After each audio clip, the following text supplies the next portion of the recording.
Woo! Last conference before the season starts. You want to know how the AFC West is going to go? I got you. Team by team breakdown. No long intro needed. Starting right now. The Raiders have been getting a lot of sleeper buzz late this offseason. I even saw Rich Gannon say they could win 12 plus games. And for the life of me, I can't figure out why. It's way more likely that Caleb Williams or Shador Sanders is their starting quarterback next year, and they have a new head coach. The Raiders got rid of Derek Carr and replaced him with Jimmy Garoppolo. It's not a step sideways, but it's not really a step forward either. Let's just call it a diagonal step for now. I know Jimmy gets the he wins a lot of games tag, to which I'd say yeah, but with a significantly better offense, coach, and system that had the last pick in the draft one game and an elbow away from the Super Bowl last season. So if head coach Josh McDaniels' history of winning less than 40% of his games is any indicator, Jimmy will not have that same luxury this year. Not to mention pissing off their league-leading running back by not paying him, your all-time great wide receiver by trading away the reason he wanted to come to Vegas in the first place, and your all-world pass rusher simply by being awful. Combine dysfunction with incompetence all in the city of sin. This is not an equation for 12 plus wins. Ooh, the Broncos better be good. Sean Payton threw Nathaniel Hackett right under the bus, rightfully so in my opinion, but they better make the playoffs or they'll be saying the same thing about him. The history of coaches returning from being on TV is already not great. You would think he's there to fix Russ, right? But if Russ is cooked, Sean Payton can and will bench him. Payton is not going down with the Russ shit. The man is making 18 M's a year of Walmart money. He's basically Teflon. Looking back at last season though, this team scored less than 17 points a game. If they would have scored even 4 more points, they go from 5-12 to 10-7. So the question really is Sean Payton 4 points better than Nathaniel Hackett? This defense is more than capable of holding up their end of the bargain. They've been doing it since Peyton Manning's arm was pulled pork. Justin Herbert slowly became the most controversial quarterback in football discourse. By no fault of his own, because he literally doesn't talk. But both sides of the aisle are as diametrically opposed as possible. So I'm going to try to be as fair as I can be. First, you gotta hold the L for that playoff collapse.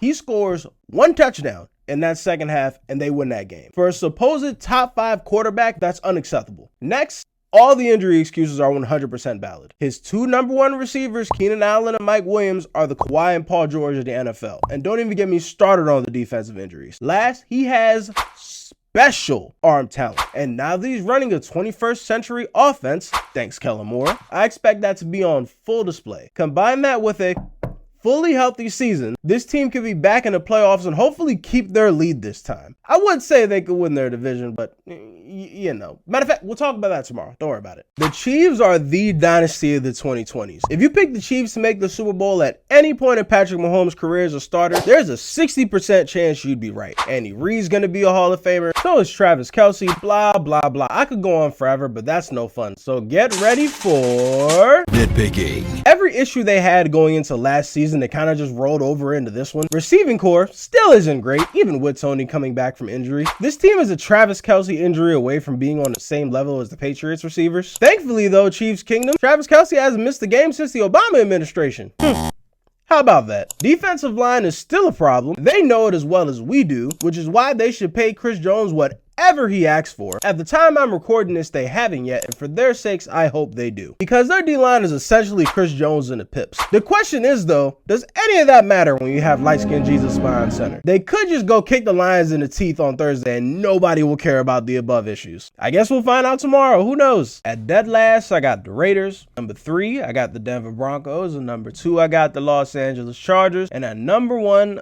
again, I got the Kansas City Chiefs. For the absolute best football coverage you are going to get on the internet this season, go ahead, like, follow, and subscribe to keep up with the page.